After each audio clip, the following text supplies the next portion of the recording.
We have recently taken on 3 new beautiful chickens, and it got me to thinking that I haven't made a chicken specific video for some time. So here is my latest video all about keeping chickens, and I hope everything you'll need to know. So, where do we start?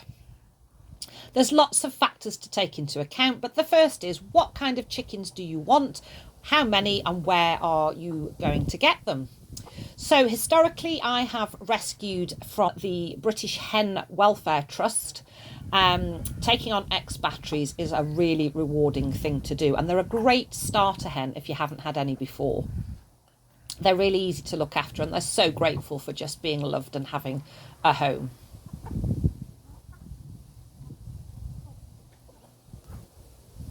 This is one of our old English game that we actually bought, as we've got some chicks.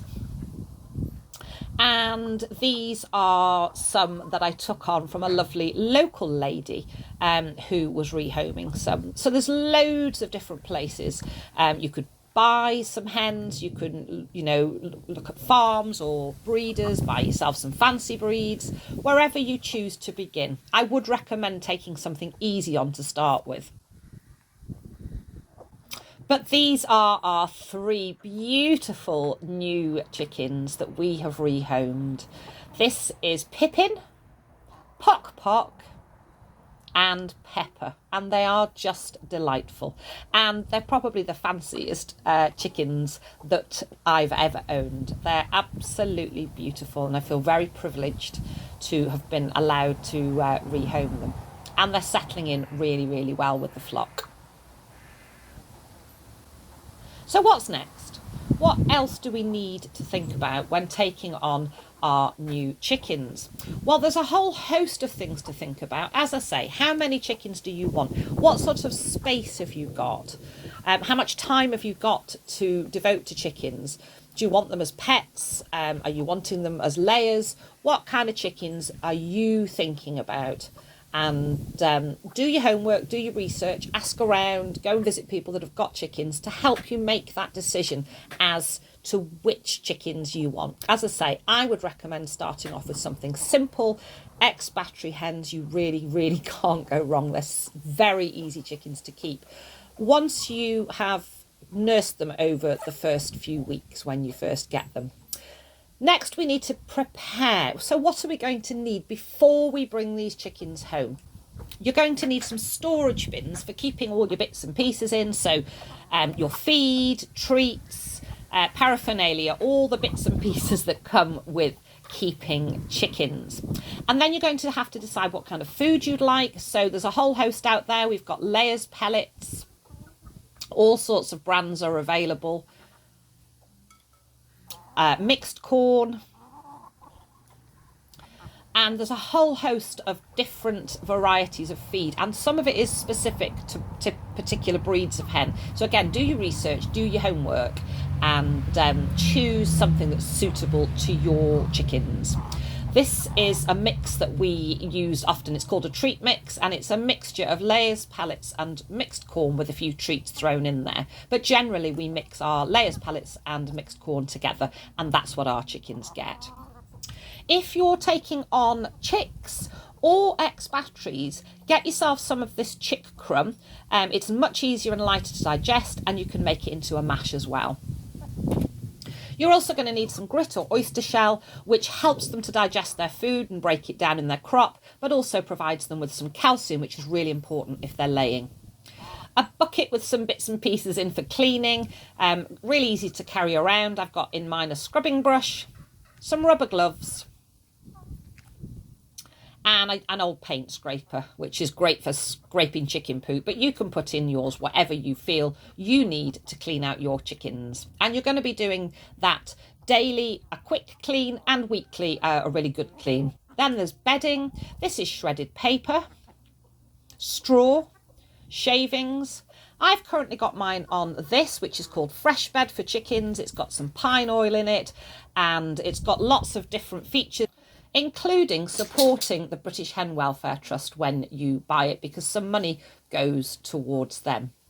You're going to need housing for your chickens, and there's a whole host of different houses and coops and runs available. So again, have a shop around, do your research, ask people and see what you think is going to be suitable for you and your chickens.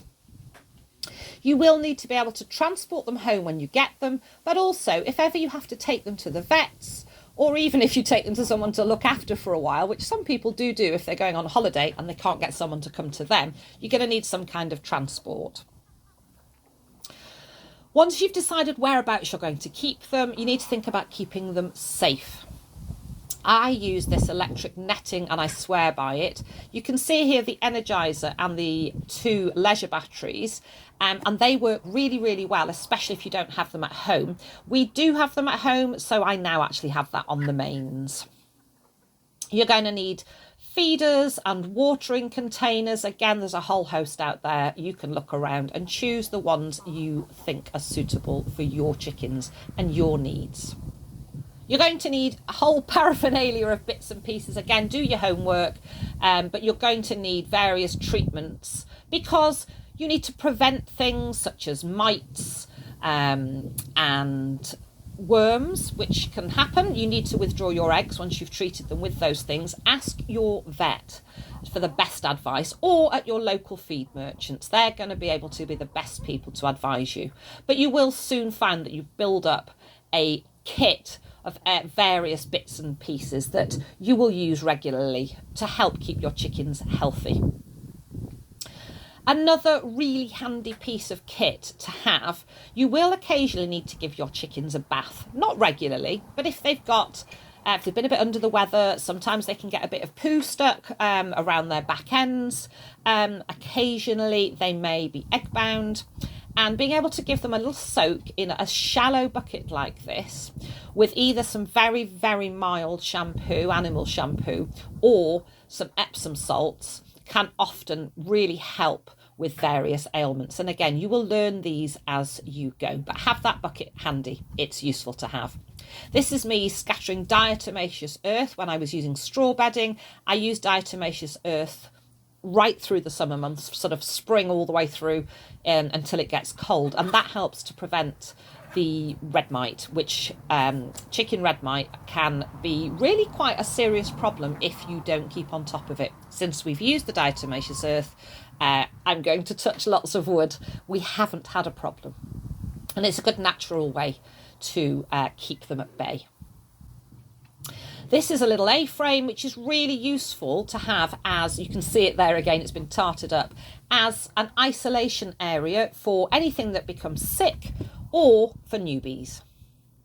So let's get preparing. What else are we going to need? Like I've already mentioned, you're going to need a basket to bring them home.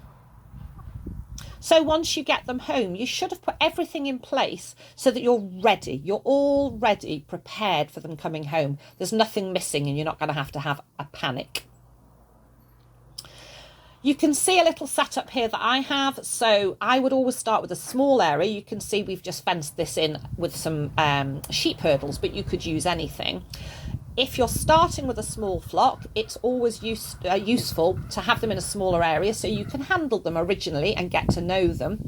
Or, as in this case, if you're introducing new chickens to a flock, it's a good way to introduce them slowly. It can help with the potential cross-infection if any of the chickens come in with something. You don't want them to give them to the new flock. But equally, it gives them an opportunity to slowly get to know each other. So here I've opened up the gate and I'm only letting them integrate together under supervision. And you can see there's some bullying going on there near to the coop within those branches. And that will happen. It is the pecking order. But if you keep them under supervision, you don't often have to intervene. Very, very occasionally you might if one is getting really badly bullied. But you can see these two here. They had a bit of a chase around. They had a bit of a tussle, but they soon settled down. But I would highly recommend having a smaller area to start with, as I say, whether they're for your new chickens and you haven't got any, or particularly if you're introducing new chickens to an existing flock. And soon they'll all be getting on famously, as our flock of 12 now are. We've built that flock up over the years, and we've got a real mix at the moment of ex-batteries, Old English game, and of course the 3 new beautiful hens that we've just taken on. And they're a wonderful hobby, and they're an absolute pleasure and delight to keep.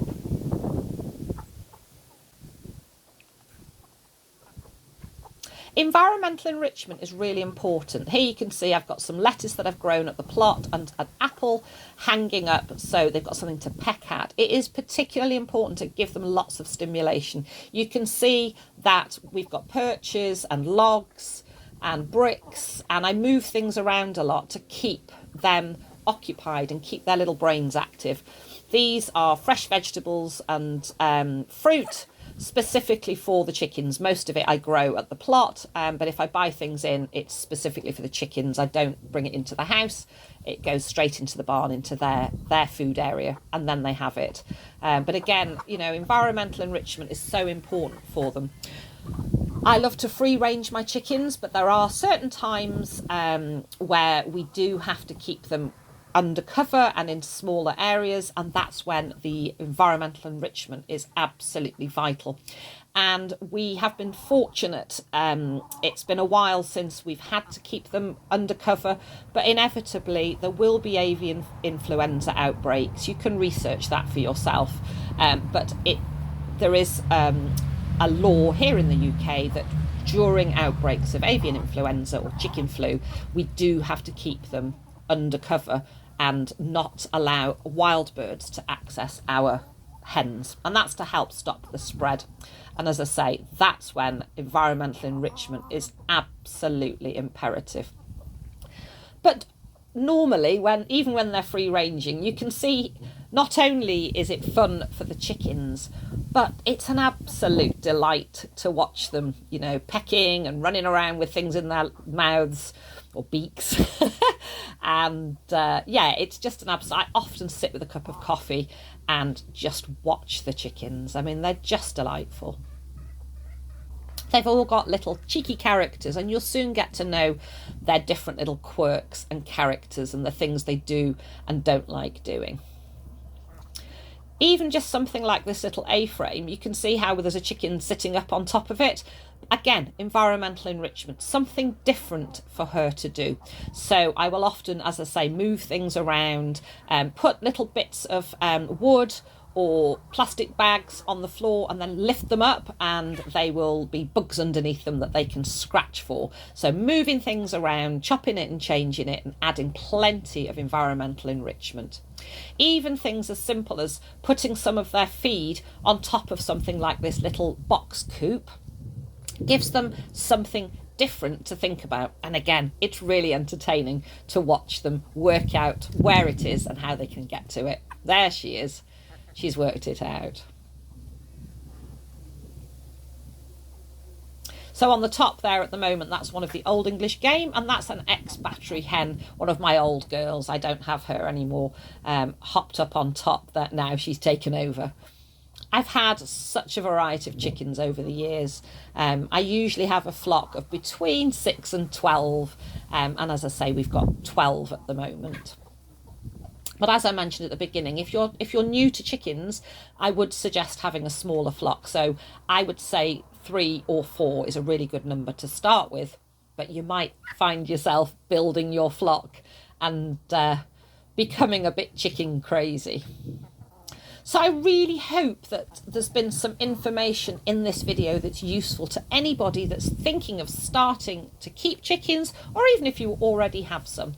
Please do drop me a comment below with any questions that you might want to ask me. I am by no means an expert, but I have been keeping chickens for a number of years now. Oh gosh, about 20 or more years I've had chickens, and all sorts of breeds, varieties and types over the years, and I've loved every minute of it, and I can't imagine not keeping chickens.